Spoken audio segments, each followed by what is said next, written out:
Quick disclaimer, information in this podcast is for general informational purposes only and is not intended to be treated as medical advice. Always consult with your healthcare team before making changes to your diet, lifestyle, supplementation, or medication.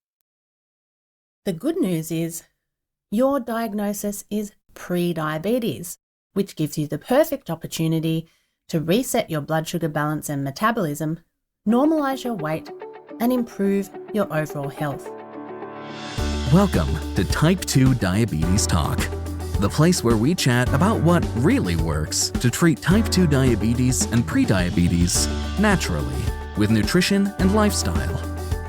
If you're looking to optimize blood sugar and A1C, lose weight, reduce medications, and improve your overall health, this is the place to be.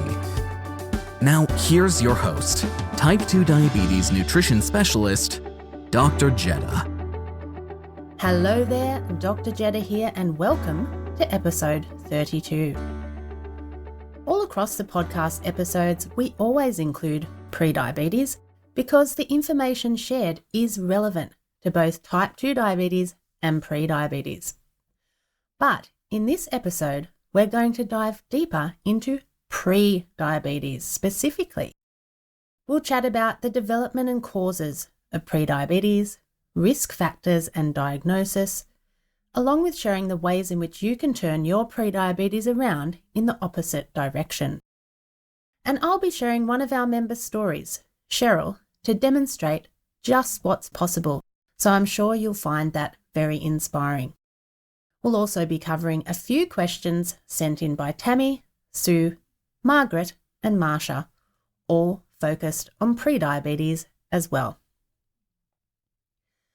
So here's the thing. Diabetes happens on a spectrum over time, and prediabetes marks an early stage of losing blood glucose control. It's when your blood sugar levels are higher than normal, but not high enough yet to be diagnosed as diabetes. Think of prediabetes as a red flag or a warning light, signalling that it's time to take action before things get worse. And that's the good news.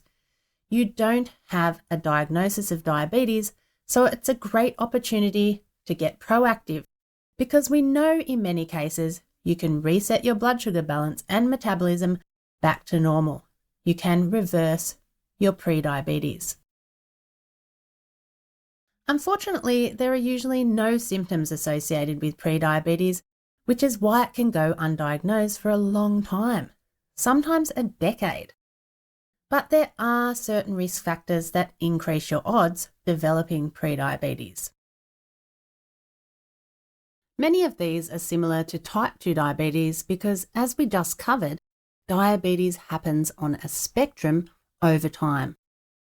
Age is a big one. All of our chances of prediabetes increase once we hit 45 or older. Weight also plays a crucial role.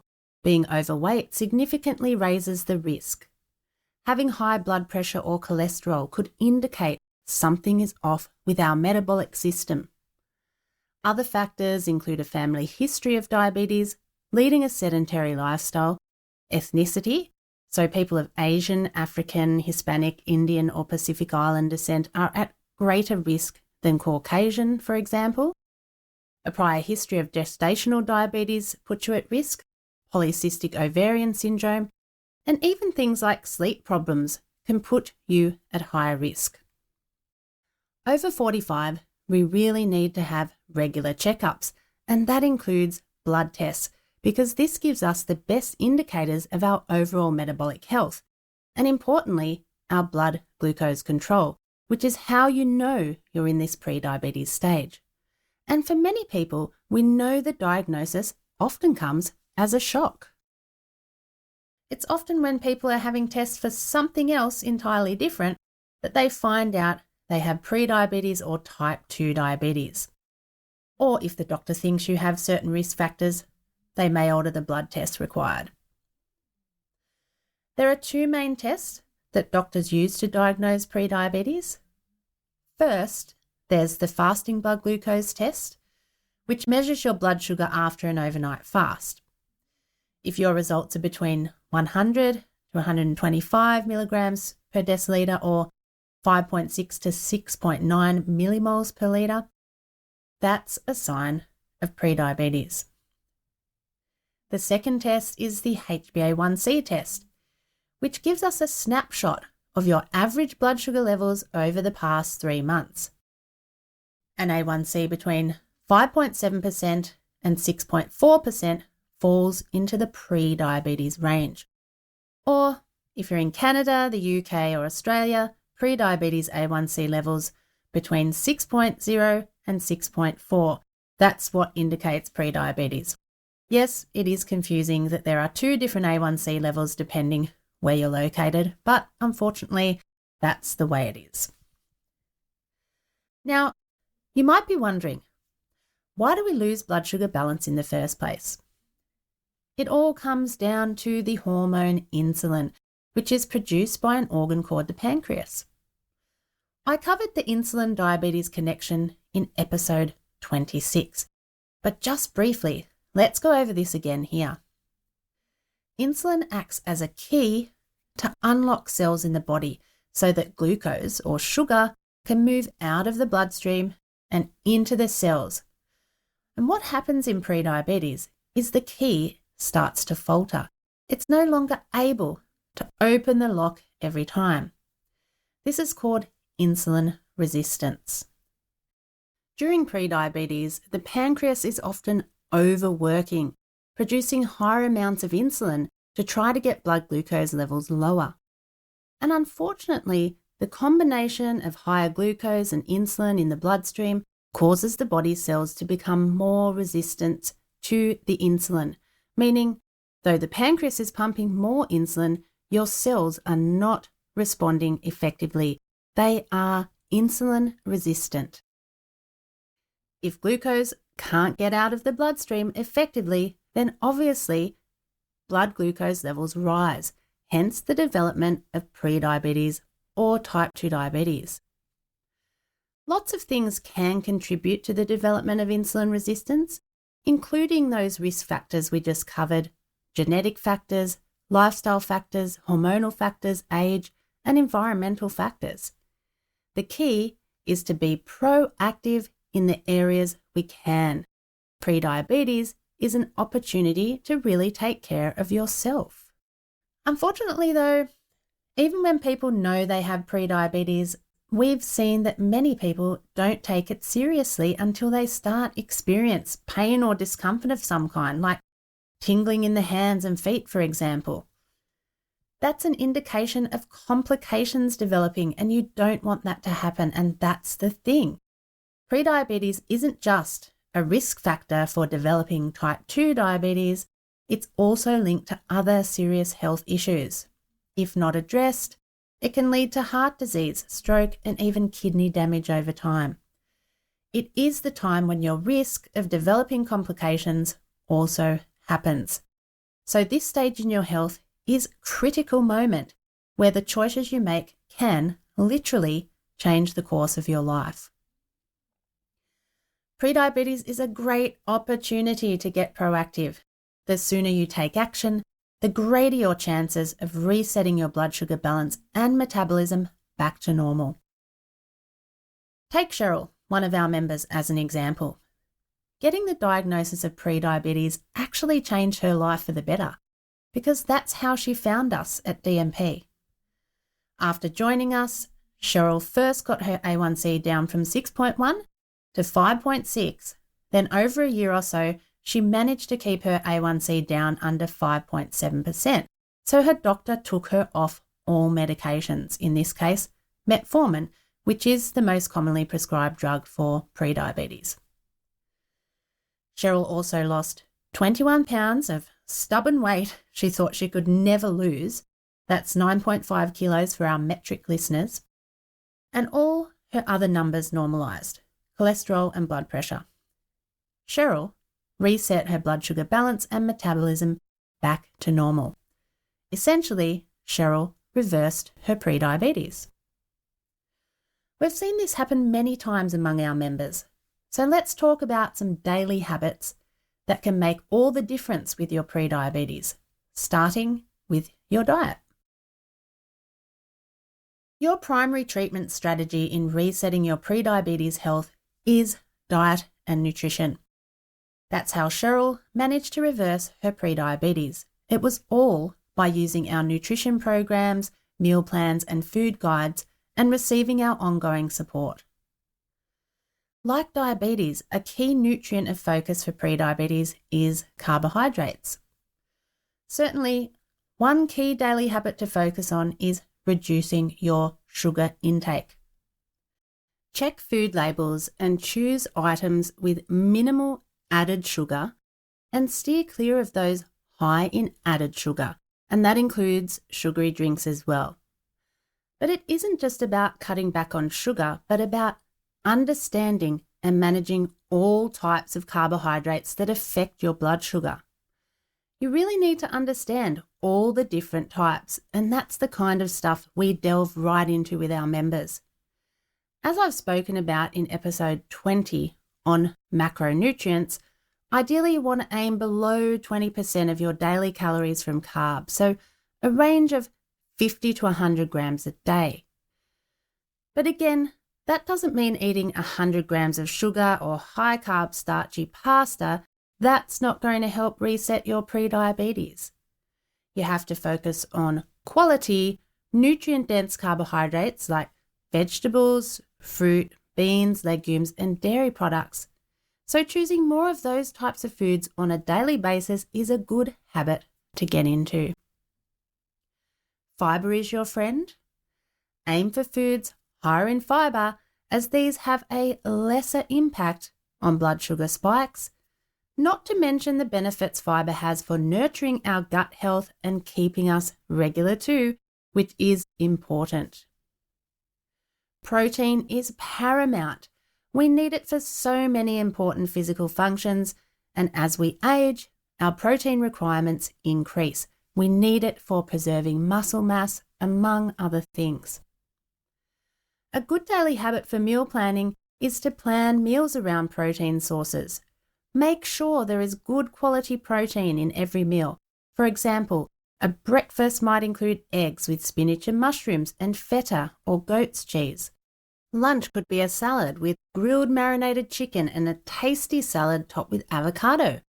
And dinner could be salmon or beef with a delicious veggie side dish. Snacks, if you need them, can include nuts and seeds or protein-rich yogurt. As a daily habit, it's about making smarter food choices that not only help reset your blood sugar balance and metabolism, but also contribute to an overall healthier lifestyle.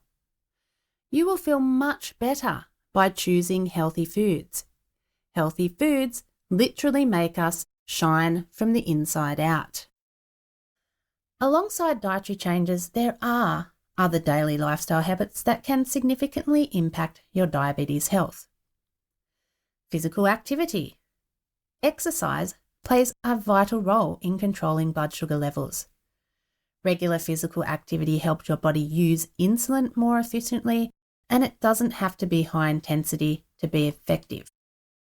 Studies have shown that even moderate exercise, such as brisk walking for 30 minutes a day, can help improve blood sugar control and prevent the progression from prediabetes to type 2 diabetes. So for those who can, incorporating a mix of aerobic activities, resistance training, and flexibility exercises like yoga, variety is the best way to get a wide range of benefits. But the message is this: do what you can and do a bit more activity every day. It can take a bit to get into a habit, but doing something daily is very important. Consistent, quality sleep is another pillar of good health, particularly when it comes to managing blood sugar levels. Research indicates that poor sleep patterns can disrupt insulin secretion and glucose metabolism, increasing the risk of prediabetes and type 2 diabetes. So we want to be aiming for 7 to 8 hours of good quality sleep per night. And to improve our sleep quality, we need to maintain a regular sleep schedule, create a relaxing bedtime routine, and make your bedroom conducive to sleep. Think cool, quiet, dark, and comfortable. Make your bedroom and your sleep area your little sanctuary. Stress management is equally important. Chronic stress can trigger the release of hormones like cortisol, which can spike your blood sugar levels. To manage stress effectively, consider practices like yoga, mindfulness, meditation, or deep breathing exercises. These techniques not only help reduce stress, but also improve your overall mental health, making it easier to stick to your health goals. All of these lifestyle habits do not replace the daily diet and nutrition habits we discussed, but rather they help enhance them. And by combining these approaches, diet and nutrition, exercise, sleep, and stress management, you create a plan that tackles prediabetes from all angles. And trust me, by taking small steps across these various things, you are going to feel amazing in no time at all. Get proven, practical support to lower blood sugar, weight, and medication. Check out Dr. Jetta's programs and services at type2diabetestalk.com/programs. Now that we've covered all that, we're going to do a Q&A of sorts, covering questions submitted by our members and subscribers.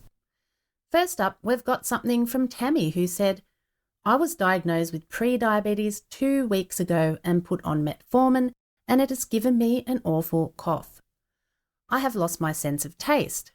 Also, it gives me a low-grade fever and heart palpitations. Tammy, please book an appointment to see your doctor, as the medication is clearly giving you some concerning side effects. Anytime you are prescribed medication, or even if you've been taking medication a while, please be aware that all medications can induce side effects. So for any concern at all, it's really important to see your doctor as soon as possible. Next up, something from Sue. She said, I am a 67-year-old woman. I have been pre-diabetic for many years. My A1C ranges between 6.1 to 6.3. I recently started 500 milligrams of metformin since my last test was 6.8. After 3 months, I got it back down to 6.5. My post-meal is still high at times and wondering if 6.5 is an acceptable range or should I increase the metformin? Hi Sue, well, if you have prediabetes with an A1C of 6.5, you are on the verge of a type 2 diabetes diagnosis. As we shared before, A1C levels up to 6.4% are prediabetes, and usually anything over that will be diagnosed as type 2 diabetes. So right now, you're really on the borderline of getting that type 2 diabetes diagnosis. But you can certainly get this down though. The thing is, it's best to avoid increasing medications, and I think you might be asking the wrong question. You said your post-meal levels are still high. Then that's what you should be working on, as this will help lower your A1C, because there is a relationship between your post-meal levels and your A1C levels. So the goal is to aim for an A1C under 6% or even better, under 5.7%, and with some diet and nutrition changes, you should easily be able to do that. And as I said, focusing on the post-meal levels is important and can help you lower your A1C so you won't have to increase your metformin dosage. Listen to episode 11, where we talked about normal blood sugar ranges and goals for type 2 diabetes and pre-diabetes. It really gives a lot of info on where to focus your attention so you can get better A1C results. Margaret said, it is a challenge to eat foods that will not raise your blood sugar and exercise to help the balance between carbs and other foods. I do the best I can. I also have to monitor high blood pressure and cholesterol. These conditions do not make the pre-diabetes easy to manage. If you can make any suggestions to maintain a healthy balance with all of these conditions in mind, that would be most helpful. Okay, it's interesting because People often think that managing these conditions requires a completely different eating approach. But an eating plan to achieve better blood sugar also applies to achieving better blood pressure and cholesterol. The thing is, all of these conditions are a result of the same thing, metabolic imbalance. And in fact, insulin resistance has a major impact on our metabolism, triggering a cascade effect throughout the body. Insulin resistance can contribute to high cholesterol and altered cholesterol profiles, frequently increasing triglycerides, decreasing HDL cholesterol, and increasing small dense LDL cholesterol. And insulin resistance causes sodium retention in the kidneys and can contribute to high blood pressure levels. Insulin resistance is also associated with increased sympathetic nervous system activity, which can further contribute to high blood pressure by increasing heart rate and constricting blood vessels. And I talked about the insulin resistance diabetes connection in episode 26, and I really would encourage you to listen to it, Margaret. But the point is that focusing on achieving normal blood sugar levels is the first step in helping to normalize blood pressure and cholesterol, because we bring down the glucose, we bring down the insulin through diet and nutrition, and we start to balance out our metabolism. So Margaret, to maintain a healthy balance with all of these conditions in mind, focus on nutrient-dense whole foods, lots of fresh vegetables, low sugar fruits, beans and legumes, nuts and seeds, herbs and spices, quality proteins, and mono and unsaturated fat-rich foods like avocados, nuts, seeds, and olive oil. These are all foods that form a balanced foundation for all three conditions: blood sugar levels, blood pressure, and cholesterol. As I mentioned at the beginning of the podcast, one of our members with prediabetes, Cheryl, she reset her blood sugar balance and metabolism back to normal. She lowered her A1C levels to normal, got off all medication, lost 21 pounds, 9.5 kilo, and her blood pressure and cholesterol normalized too. It is all connected, all part of the picture of what's happening in your overall body, the overall metabolic imbalance. That's the thing to keep in mind. Episode 6 has some more great info on what to eat as well, so make sure to go back and listen to that as well. Marsha asked, making sure I have this correct, is it true you can reverse pre-diabetes with diet and exercise, but not once one has diabetes? Thanks, Marsha. That's an excellent question and one that many people wonder about. So let's unpack that. At the stage of pre-diabetes, you do have a huge opportunity to get proactive and reverse your condition back to normal. For many people, the opportunity exists to completely reset blood sugar balance, reset metabolism, rebalance weight, and essentially get back to normal. In pre-diabetes, this is entirely possible. We see it all the time, as I've shared in this podcast about Cheryl. She essentially reversed her pre-diabetes. Diet and nutrition are your primary treatment strategy. They are the things that will help the most to reset metabolic function back to normal. Exercise, that helps too. It's secondary and can help restore insulin sensitivity and overall physical function as well. So yes, it is true you can reverse pre-diabetes with diet and exercise. When pre-diabetes progresses to type 2 diabetes, the situation can be a bit different. It can vary a bit more and will depend on each individual person. Reversing type 2 diabetes is also possible for many people.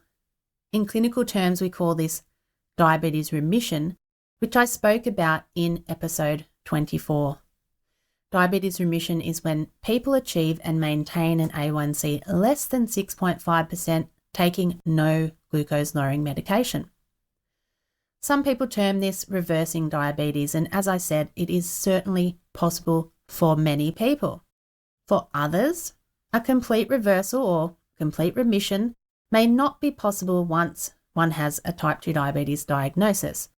but instead focusing on diet and nutrition and exercise and being really well controlled with a healthy A1C level and as little medication as possible is certainly achievable for everyone with type 2 diabetes. The key point is for both diabetes and prediabetes, diet and exercise play crucial roles in improving blood sugar levels, metabolic function and overall health. And especially what we eat is absolutely essential.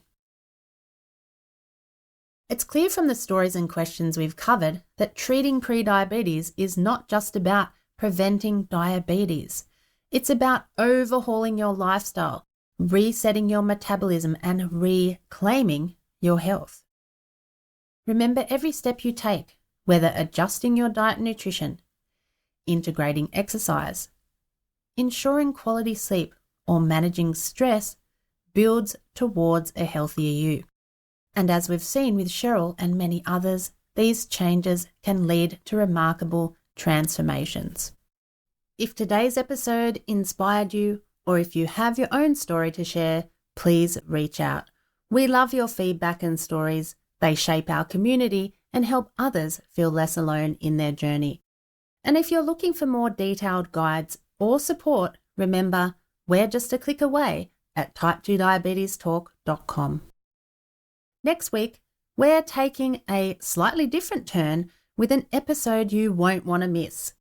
Diabetes bloopers. We've got a lineup of real-life mishaps, astonishing stories, insightful tips, and yes, even some quite hilarious laughs. It's going to be enlightening, and I promise it will be entertaining, so please do tune in.